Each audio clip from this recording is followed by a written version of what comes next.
우리 사랑하는 성도님들, 지난 한 주간 잘 지내셨습니까? 여러분들 기도해 주시고 또 하나님의 은혜로 저도 건강하게 잘 지내고 오늘 또 이렇게 주일에 말씀을 전할 수 있게 되어서 감사하게 생각합니다. 우리들이 살아가고 있는 삶의 곁에 봄이 다가왔다는 느낌 받습니다. 한편에서는 코로나 전염병 지루하게 우리 곁에 아직 있지만 그러나 살아온 삶의 경험으로 우리는 알고 있습니다. 이 또한 지나갈 것입니다. 따라서 우리는 주어진 여건 속에서 우리의 모든 아픔과 어려움이 지나갔을 때 어떤 세계가 열려질 것인가를 생각하며 그때를 위하여 준비하고 또 바라보며 우리의 삶에 하나님의 뜻을 이루기를 소원합니다. 이러저러한 삶을 거쳐가면서 우리 인생은 때로는 산을 오르기도 하고 그 오른 가파른 산을 다시 조심해 내려오는 구간도 있습니다.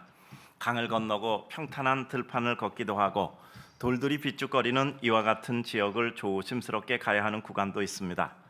누구나의 삶에서 분명한 것은 처음부터 끝까지 평탄하게 가는 삶은 없다라는 사실입니다.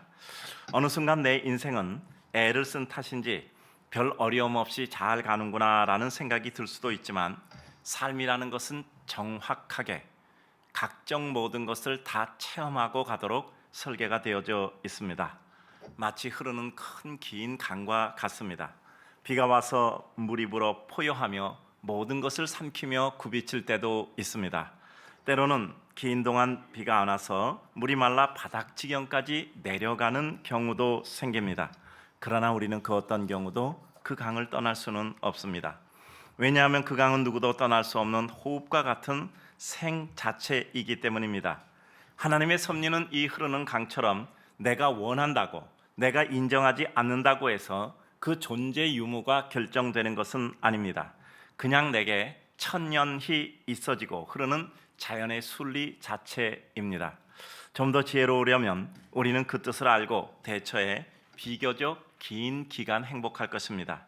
미련하다면 그 뜻을 눈으로 보고도 알지 못해서 비교적 더 긴 기간의 고통을 겪을 뿐입니다.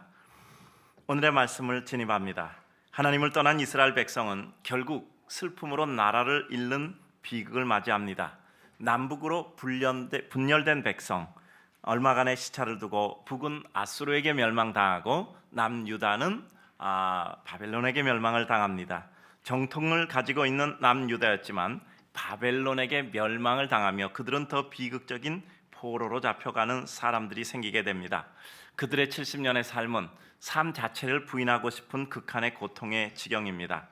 그러나 하나님께서는 이 비탄에 빠진 유다 백성을 예레미야로 하여금 하나님의 말씀을 대언케 하셔서 소망을 주시고 계십니다. 우리가 읽은 성경 위의 10절을 보게 되면 하나님께서는 포로된 지 70년이 되면 그들을 회복시키겠다는 것입니다. 우리가 오늘 읽은 11절부터 이하의 말씀은 보다 구체적으로 그 회복의 내용을 부연 설명하고 있습니다. 그 설명의 내용이 오늘 우리가 생각해 보고자 하는 본문의 내용입니다. 우리도 역시 말씀 가운데서 하나님의 뜻을 더 깊이 묵상하며 우리 속에 우리의 삶에 임하시는 하나님의 능력을 바라보고자 하는 것입니다. 먼저 우리는 생각합니다. 하나님의 그 백성을 향한 근본적 생각은 재앙이 아니요 평안이라는 것입니다. 오늘 예레미야 29장 11절 말씀합니다. 여호와의 말씀이니라. 너희를 향한 나의 생각을 내가 아나니 평안이요 재앙이 아니라 너희에게 미래와 희망을 주는 것이니라 라고 말씀하고 계십니다. 하나님은 근본적으로 그 백성을 향해 사랑의 마음을 가지고 계십니다. 그러므로 어떤 어려움을 주신다고 하실지라도 그것은 그들을 회복시키고 은혜로 돌아오게 하기 위한 하나님의 방법인 것입니다. 그러므로 우리는 어떤 경우를 당해도 하나님의 정확한 의도에 대해서 잊지 말아야 합니다. 그것은 하나님은 그 백성을 사랑하시며 그에게 재앙을 내리시는 것이 그의 근본 의도가 아닌 평안과 미래의 희망을 주시기 위한 것이라는 근본 의도에 대한 파악입니다. 삶이 힘들고 어려울 때 우리는 생각합니다. 내 잘못이나 혹은 상황의 흘러감과 상관없이 도대체 내게 왜 이런 어려움이 있을까? 굳이 이러한 인생길을 가야 하는 것인가 하는 생각이 듭니다. 하나님이 내게 뜻하시는 바가 무엇일까 생각도 듭니다. 이때 가장 중요한 것은 내 자신과 하나님께 대하여 실망하지 않는 것입니다. 왜 나를 이렇게 놔두셨을까? 왜 내가 이런 정도에 빠질까? 하나님이 나에 대해서 어떤 생각을 하시는가 하는 회의에서 벗어나야 합니다. 우리를 향한 하나님의 뜻은 분명하십니다. 이사야 43장 1절은 말씀하십니다. 이스라엘아, 너를 지으신 이가 말씀하시느니라. 너는 두려워하지 말라. 내가 너를 구속하였고 내가 너를 지명하여 불렀나니 너는 내 것이라 말씀하십니다. 하나님의 것이라 말씀하셨으니 하나님께서 책임지시고 하나님께서 인도하셔서 하나님의 길을 인도하신다는 뜻입니다. 하나님의 사랑과 은혜를 알면 우리는 회의하지 않고 나 자신을 돌아볼 수 있게 됩니다. 그리고 하나님의 사랑의 큰 빛 가운데서 나를 돌아보고 생각해 회복의 역사를 향해 갈 수 있습니다. 하나님의 사랑과 자비를 생각하지 못하면, 그 인애를 생각하지 못하면 우리는 내 안에 있는 죄성으로 인하여 나 자신에게 대하여 실망하게 됩니다. 실망함으로 하나님으로부터 멀어지고 하나님의 백성인 자신을 포기하는 죄의 그물에 빠지게 되는 것입니다. 하나님이 그 백성에 주시는 재앙과 시험은 멸망을 위한 것이 아니라 오히려 영구적 평안과 기쁨을 주시기 원하심입니다. 우리 인생은 어차피 우리 안에 내재 있는 죄성으로 인하여 하나님의 은혜 없이는 한시도 거룩할 수가 없습니다. 그러므로 하나님께서는 그 백성을 수시로 아픔 속에서 깨닫게 하시고 고통 속에서 회개하게 하시며 회한과 은혜의 돌이킴이란 오르고 내리는 인생의 경로를 통해 그 삶을 인도하시는 것입니다. 이때 우리는 그 재앙과 모든 시험이 결국 하나님이 그 백성에게 기쁨을 주시기 원하는 축복의 백성이라는 방법이라는 사실을 잊지 말아야 합니다. 하나님이 우리 인생을 사랑하지 않으셨다면 죄 가운데 방치하셨을 겁니다. 하나님이 인생에 대한 가장 큰 징계는 방치입니다. 우리 스스로를 의롭게 여기도록 방치해 두시면 우리는 빠져나오지 못할 오만과 죄악의 속을 헤매게 될 것입니다. 그러나 하나님은 어려움을 주셔서라도 하나님께 간구하게 하시고 하나님 앞에 나오게 하시고 그 백성이 은혜 지경을 회복하기 위하여 간구하여 하나님의 뜻을 이루게 하십니다. 때로 우리 생활에 너무 익숙해 내 삶에 대한 예민한 영적 구별이 사라질 때, 인생의 관성이라고 하는 익숙함으로 하나님의 뜻에 대해 새로운 감격보다 익숙한 은혜에 제한돼서 머무를 때 하나님은 정신 번쩍 나는 은혜를 주시기도 합니다. 그러므로 우리는 그때 어려움을 통해 나 자신을 돌아보기도 하고 하나님의 원하신가, 하나님의 뜻과 섭리를 속히 파악도 하고 나 자신의 길을 돌이키고 회복해야 합니다. 진심으로 내 자신을 바로 파악할 때, 하나님의 은혜를 생각할 때 우리는 인생의 나약과 어리석음과 무지했음을 고백하며 하나님의 자비를 구할 수밖에 없습니다. 그리고 그것이 하나님의 은혜를 회복하고 체험할 수 있는 유일한 길일 뿐입니다. 하나님의 뜻을 안다면 우리는 어려움에 빠졌을 때 낙심하거나 실망하지 말고 속히 헤쳐나와야 합니다. 어려움이 어려움인 줄 알아야 합니다. 하나님의 신호를 신속히 파악해야 합니다. 하나님의 마음, 인생의 마음, 상황을 통해 말씀하시는 하나님의 음성을 바로 듣고 우리는 인정해야만 합니다. 하나님의 뜻을 파악해 내 자신의 생각과 삶을 돌이켜야 합니다.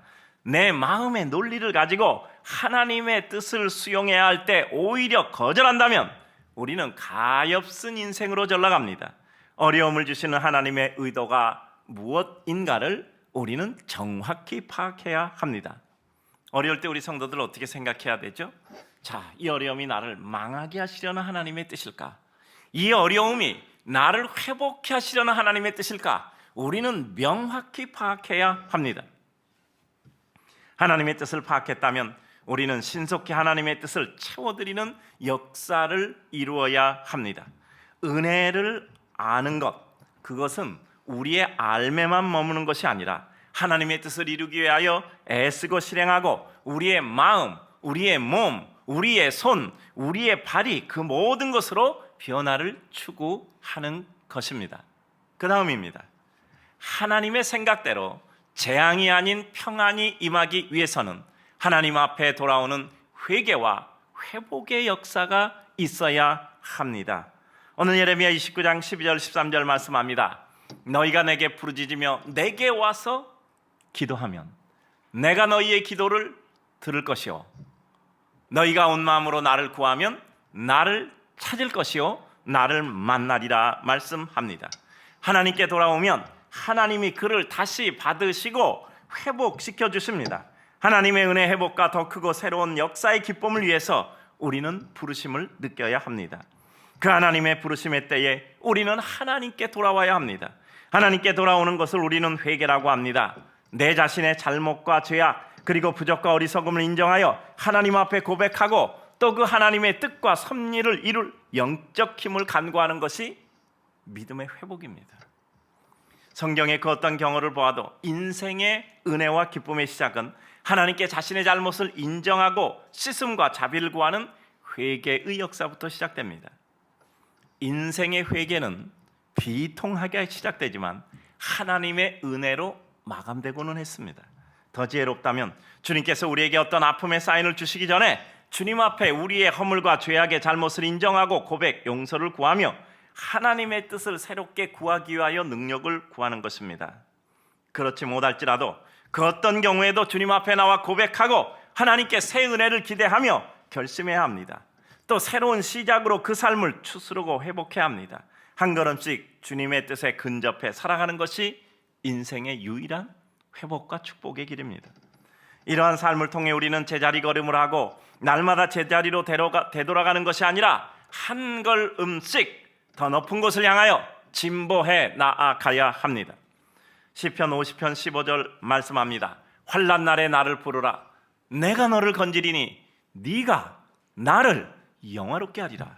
신명기 4장 29절 말씀합니다. 그러나 네가 거기서 너의 하나님 여호와를 찾게 되리니 만일 마음을 다하고 뜻을 다하여 그를 찾으면 만나리라 말씀하십니다. 기도하면 응답하시고 찾으면 만나게 되는 하나님의 은혜를 우리들에게 말씀하십니다.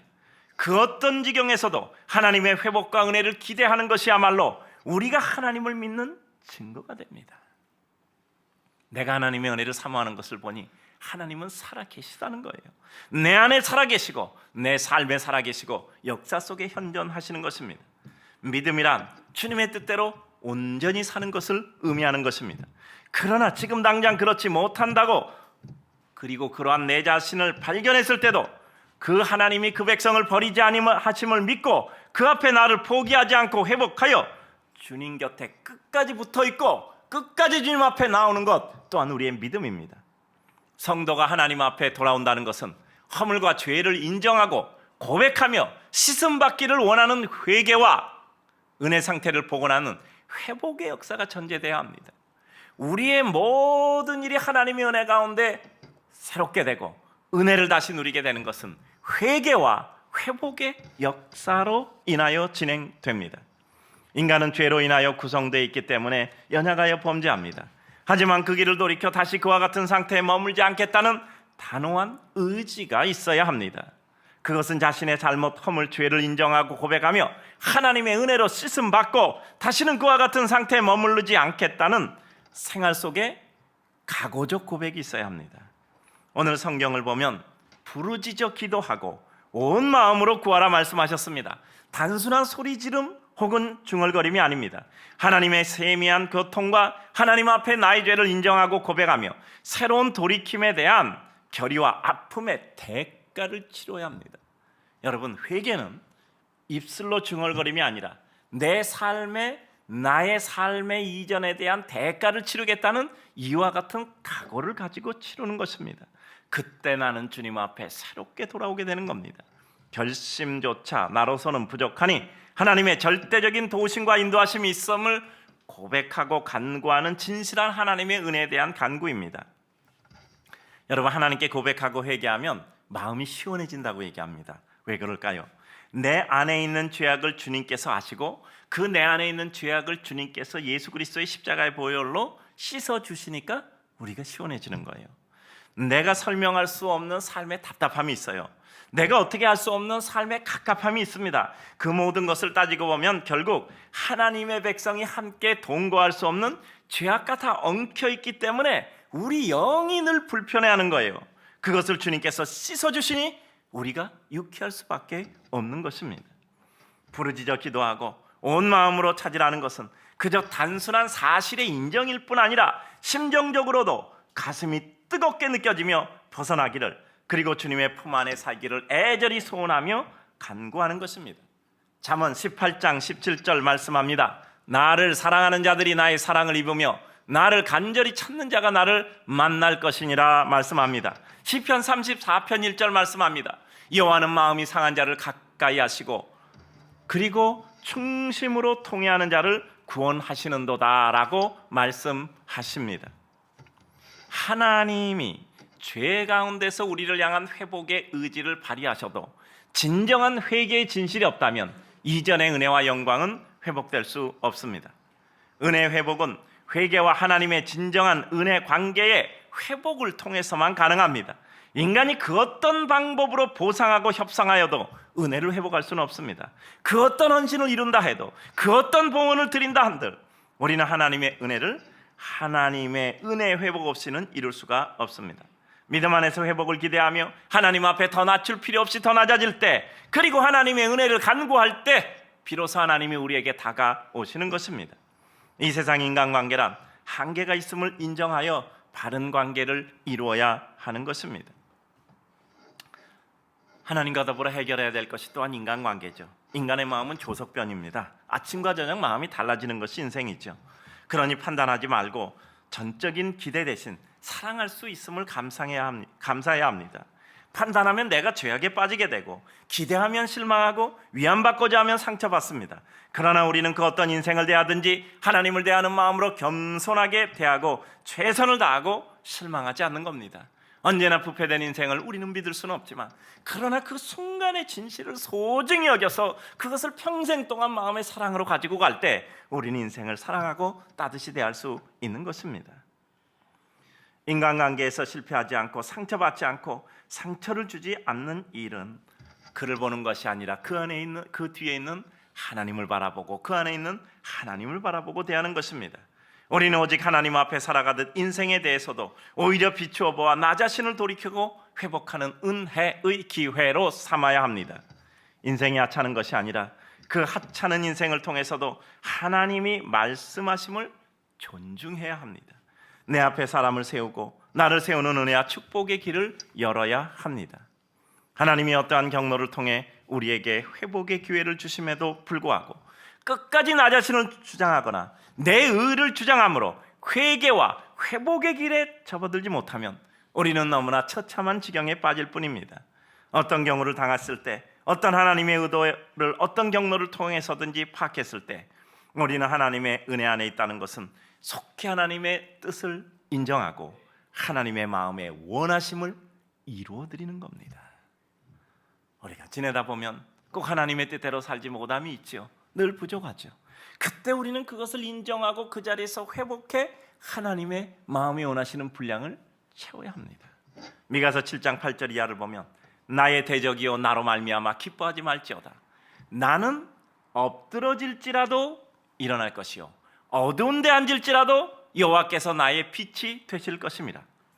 내가 여호와께 범죄하였으니 그의 진노를 당하려니와 마침내 주께서 나를 위하여 논쟁하시고 심판하시며 주께서 나를 인도하사 광명에 이르게 하시리니 내가 그의 공의를 보리로다. 나의 대적이여 이것을 보고 부끄러워하리니 그가 전에 내게 말하기를 너의 하나님 여호와가 어디 있느냐 하던 자라. 그가 거리에 진흙같이 밟히리니 그것을 내가 보리로다. 하나님의 축복은 그 백성의 회복입니다. 내가 여호와께 범죄하여 진노를 당하지만 주께서 다시 우리를 회복시키신다는 겁니다.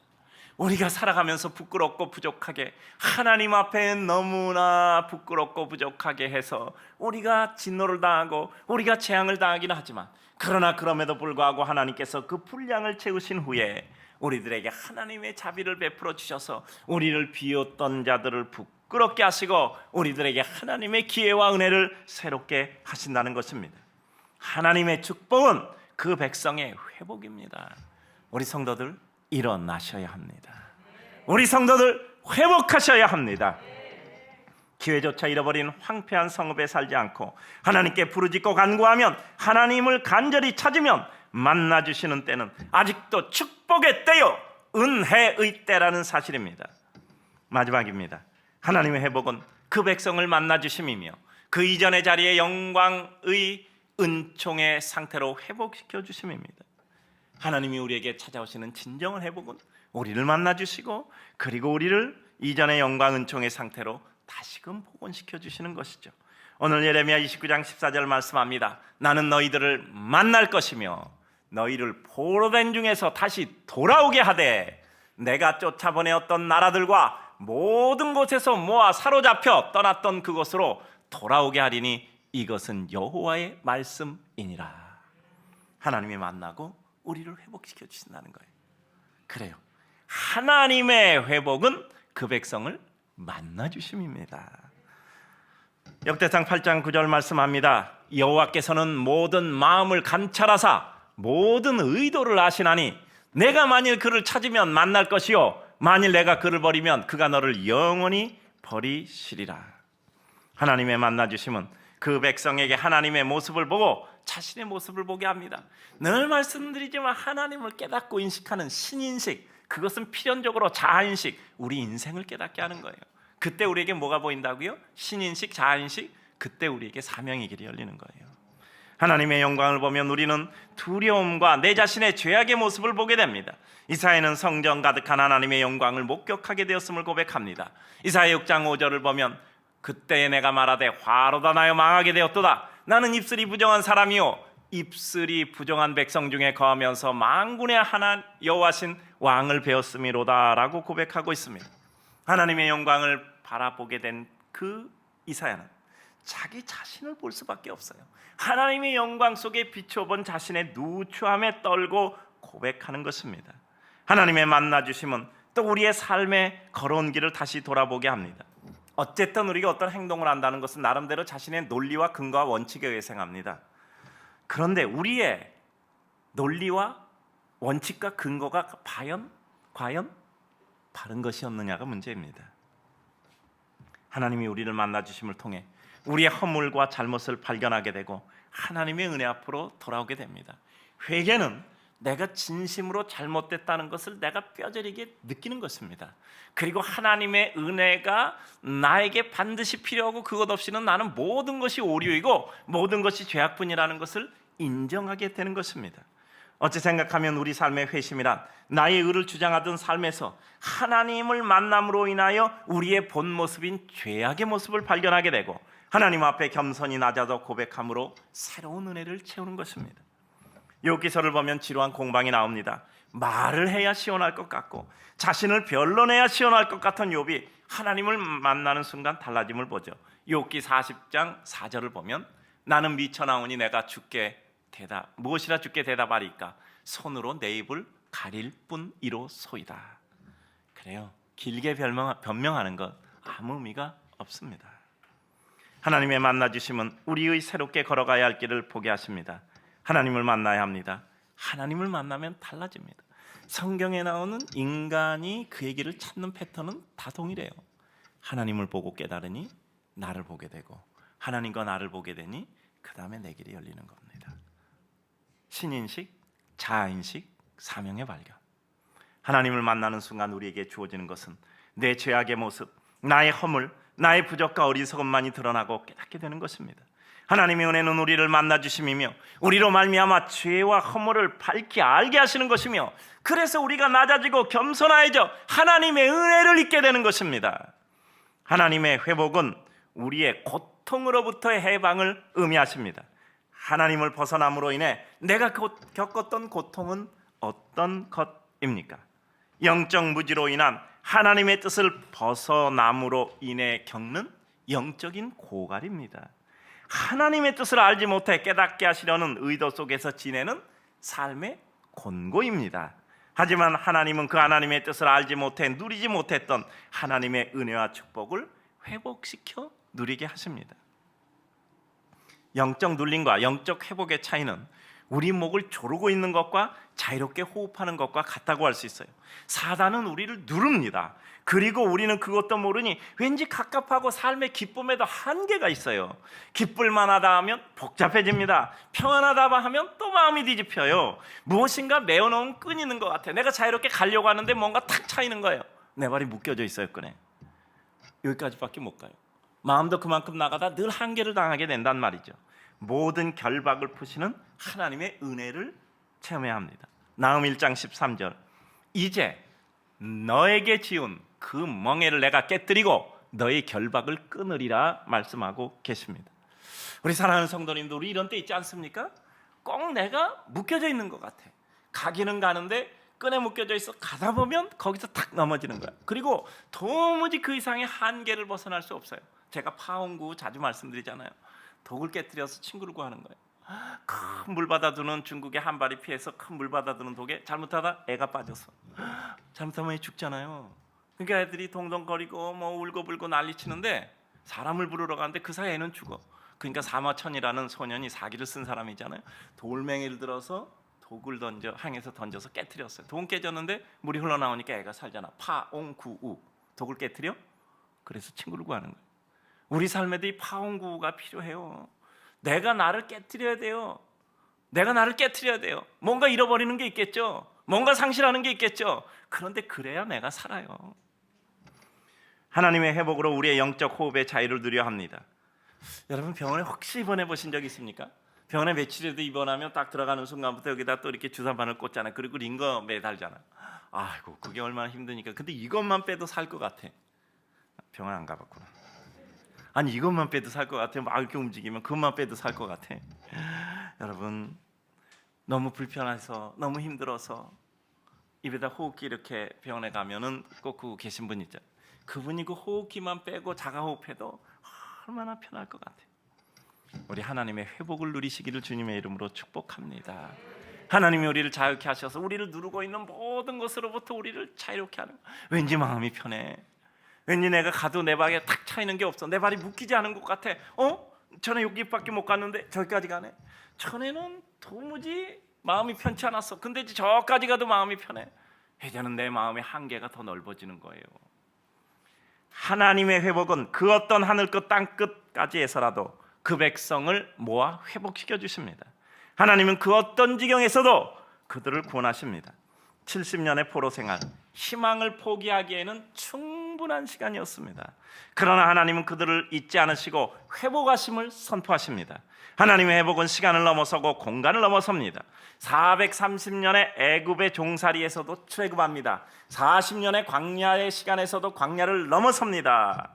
느헤미야 1장 9절을 보면 만일 내게로 돌아와서 내 계명을 지켜 행하면 너희 쫓긴 자가 하늘 끝에 있을지라도 내가 거기서부터 모아 내 이름을 두려고 택한 곳에 돌아오게 하리라 하신 말씀을 이제 청컨대 기억하옵소서라고 간구하고 있지요.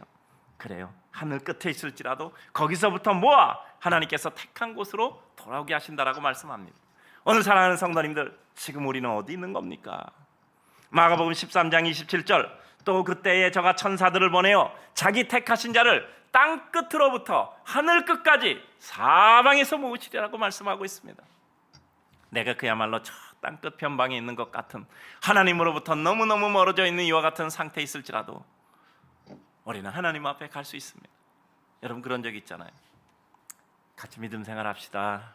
우리 예수 그리스도 믿고 하나님의 은혜 생활합시다. 그럼 이렇게 말씀하시는 분이 있어요. 그게 그냥 뭐 퉁명스럽게 말하는 것도 아니고 비아냥거리서 말하는 것도 아니고 정말 처연하게 이렇게 말씀하는 분들이 있어요. 나 같은 사람이 무슨 믿음을 가지겠습니까? 그 마음이 느껴지는 때가 있어요. 나 같은 사람이 무슨 믿음을 가질 수 있겠습니까? 나같이 이렇게 엉망인 삶, 나같이 이렇게 누추한 삶, 나같이 이렇게 죄악 가운데 절벅이는 삶, 나 같은 사람이 무슨 예수를 믿을 수 있겠습니까? 그런데 그렇게 대답하는 분들 보면 너무 우리 아프잖아요. 그의 상태를 알기 때문이잖아요. 그러나 그 누구라도 똑같아요. 우리 인생이라는 거 드러나지 않아서 그렇지 우리 마음이 얼마나 음험합니까? 죄로 말미암아 부패된 우리 인생인데, 그러나 하나님께서 저 하늘 끝 땅 끝까지도 있는 자, 끝까지 하나님께서 불러 결국 그를 모아서 하나님의 은혜 곳에 이르게 하신다는 겁니다. 하나님의 회복에 제한을 두지 맙시다. 하나님의 회복에 제한을 두지 맙시다. 내 어떤 부분은 해결되나 내 어떤 부분은 해결되지 못한다는 생각하지 맙시다. 하나님의 회복은 항상 이전을 능가하는 축복이에요. 왜냐하면 하나님께서 그것을 위해서 그 백성을 돌이키는 아픔의 과정을 주셨기 때문입니다. 하나님을 기대하고 기뻐합시다. 그 어떤 고통과 좌절과 절규의 벼랑에서도 하나님의 사랑과 자비를 기대해야 합니다. 시편 37편 4절 또 여호와를 기뻐하라. 그가 내 마음의 소원을 너에게 이루어 주시리로다.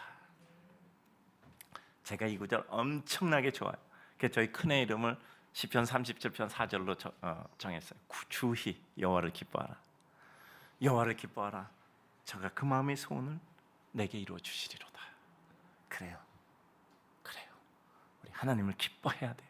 하나님께서 우리의 소원을 이루어 주실 줄로 믿습니다. 오늘 말씀했습니다. 삶의 억울함은 없어요. 모두가 하나님의 뜻과 섭리 속에 이루어지는 것이라면 어떤 이유건 내가 겪을 필요가 있기에 내게 주어진 겁니다. 이것이 내게 왜 필요할까를 생각하는 것, 이것이 내게 왜 필요했을까를 생각하는 것이 지혜입니다.